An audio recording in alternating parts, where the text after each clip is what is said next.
doomsday clock moves closer to Armageddon, a rabbi Yeah. says. Tell me about Uh-huh. this. Tell me. Well, it was just an incredible article because this rabbi, Rabbi Berger, he claims to be related to King David, and he probably is. I mean, I'm not trying to protest that.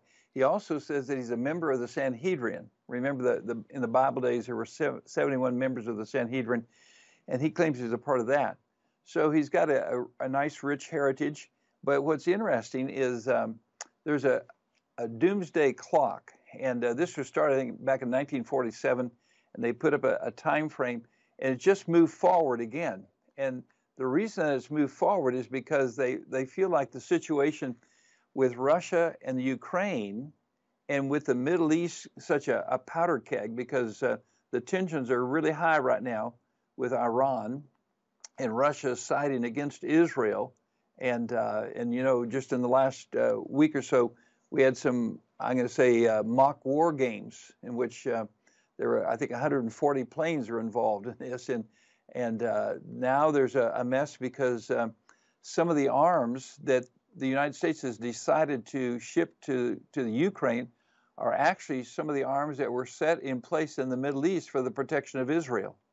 And so you can imagine how controversial this is. So these things are all going on. And as a result of that, the scientists said that the threat of the war, Russia, Ukraine, the Middle East powder keg, and now the climate change has made this so that the clock has moved even closer to doomsday. And so they talked to this rabbi, and so the rabbi's answer was interesting. He talked about the fact, well, he said, the Messiah is going to come.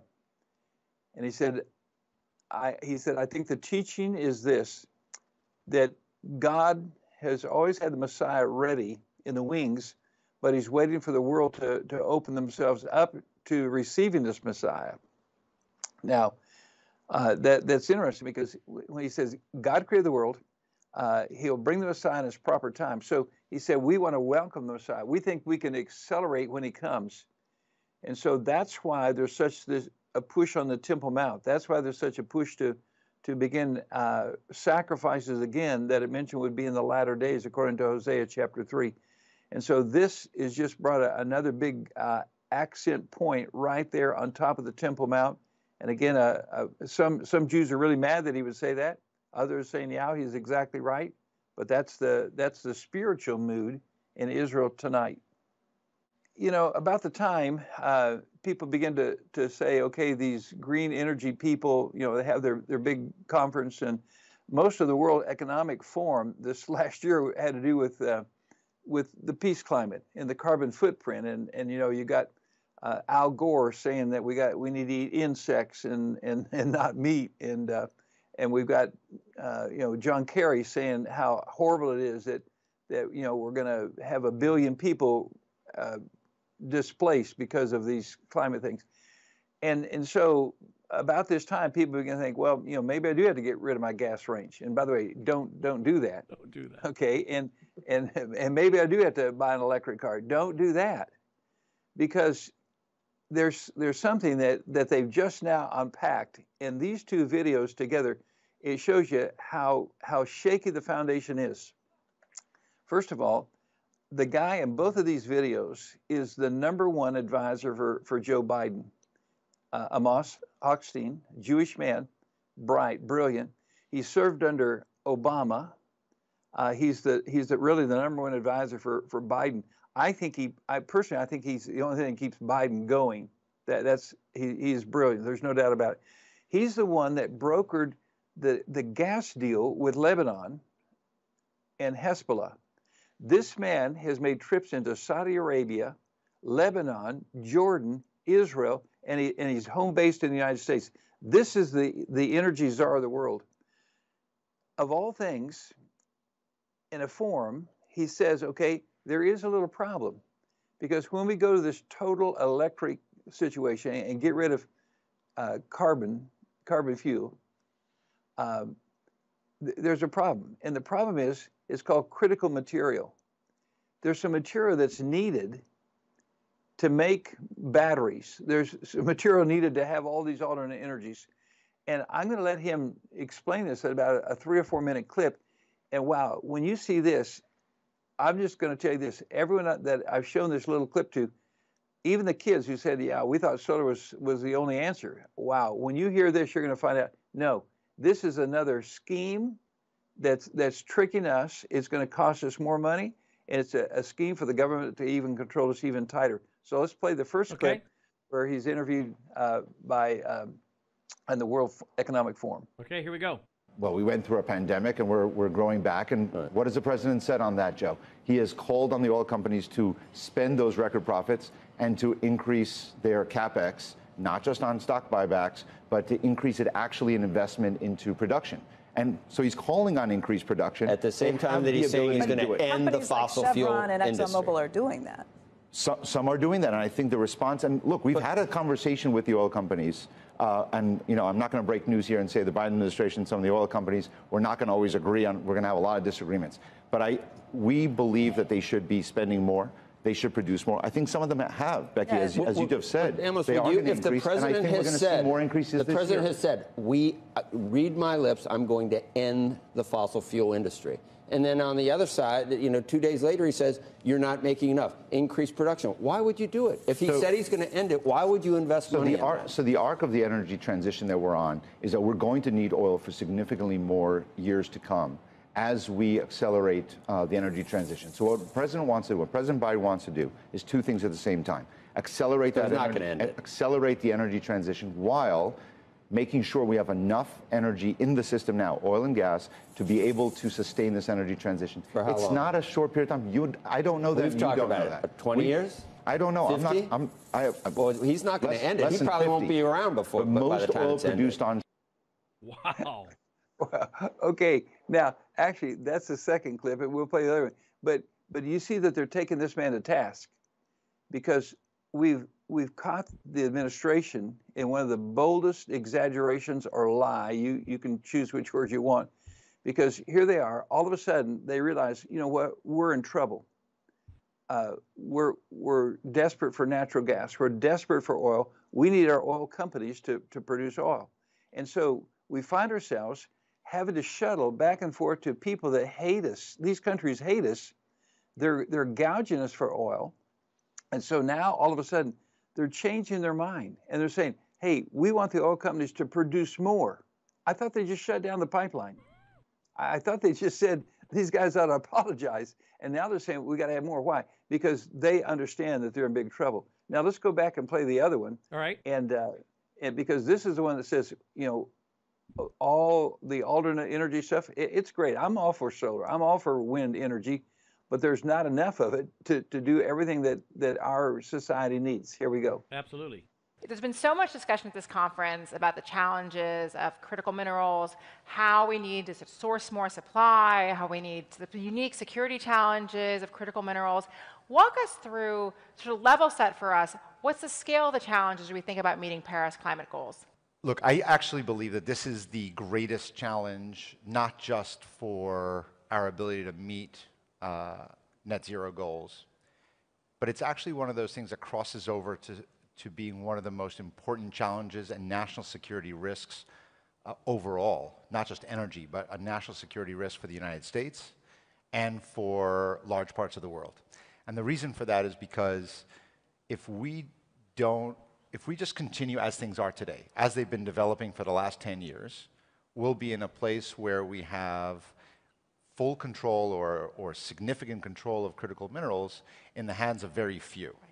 And that's a great challenge. Now, Amos, how does this differ from the security challenges of traditional hydrocarbons? And you mentioned concentration risk, but there's also this issue around China, which is, it's in the hydrocarbon challenge, but it also seems to be very, very pronounced when it comes to critical minerals. Well, my view is that everybody always thinks about the hydrocarbon world of the 20th century, yes, and that we're now moving to this great new world of the green energy world, which is a better world in many ways, but that somehow that's going to solve the geopolitical challenges of the energy world.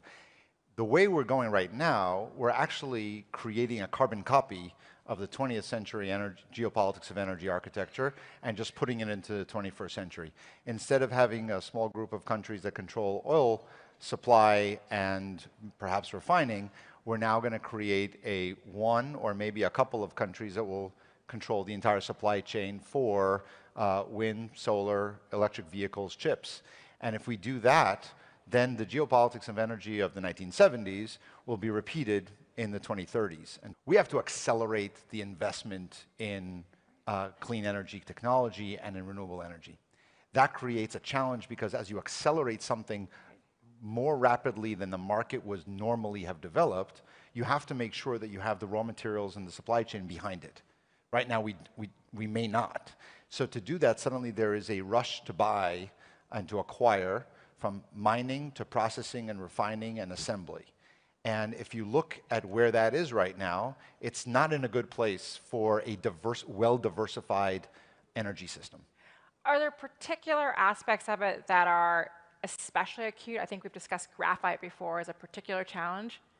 So if you look at what is the materials that are necessary for batteries or materials that are necessary for wind, and you break it down and you look item by item, and suddenly you realize that graphite is mined in many different countries, right, but it's processed only in one country.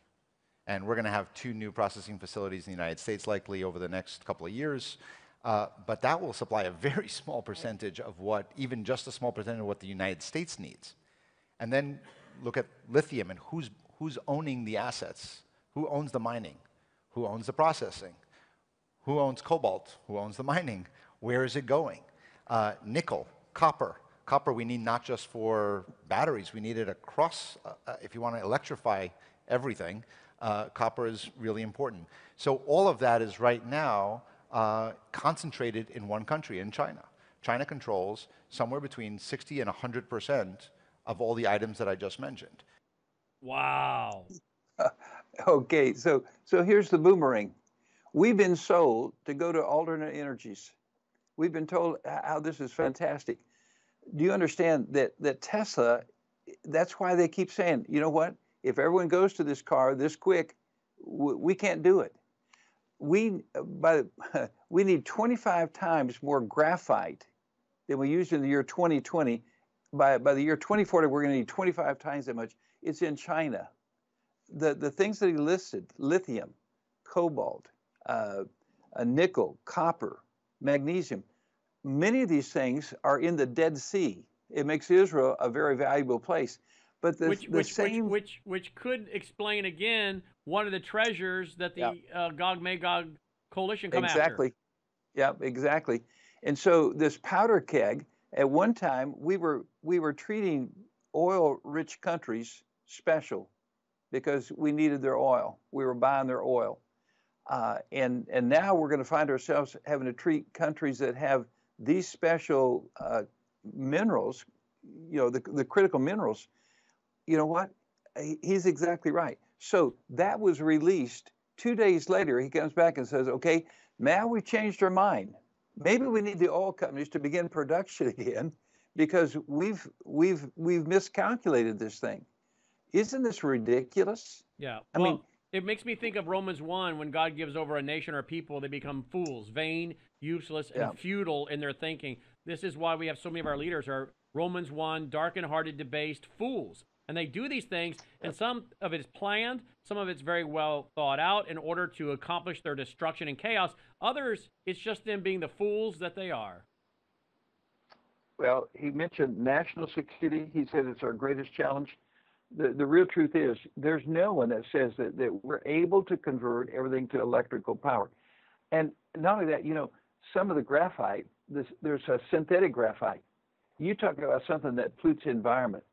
If they make even 10% of the batteries using synthetic graphite, that carbon footprint is going to be way bigger than if everyone's using fossil fuels for everything. Really, just like you said, they become fools. I think a lot of it was because of corruption. I think there were people that said, we're going to own stock in solar electrical cars, and so people were pushing that. And but the truth is, you know, we need to be wise stewards. We need to try to lower the carbon footprint, but we can do that with fossil fuels just as well as we can with these things Absolutely. that it takes to make a battery. And why should we become subservient to the communist China? Yes. We're already subservient to Russia. We're fighting their war for them. We're, I mean, well, and the where are whole these chips thing. going to come from? Where are the chips going to come from when most of them come from Taiwan, and China is about to take over Taiwan? We're in trouble. And Look so, at this headline real quick at worldviewreport.com. This headline fits. Carbon credits are the biggest scam since indulgences. How can you avoid being fleeced? This is the Doug Casey's International Man. In the Middle Ages, the Catholic Church convinced the commoners to buy indulgences to alleviate their sins, and they made a fortune in the process. Similarly, today, our overlords, the mainstream media, central bankers, and their political allies are working overtime to convince the commoners to pay for their alleged climate sins. Wow, that's a good analogy, Dr. Lindstedt. Sure is. Yeah, sure is. Yeah. So, well, to me, this is so important for us as believers to say, wow, you know what? We got to stay in a path to do what's right. We got to raise our families right. We got to use our head to do our financial stuff for our homes right, and we got to try to keep telling people about Jesus Christ. Amen to that. BibleTipNow.org, BibleTipNow.org.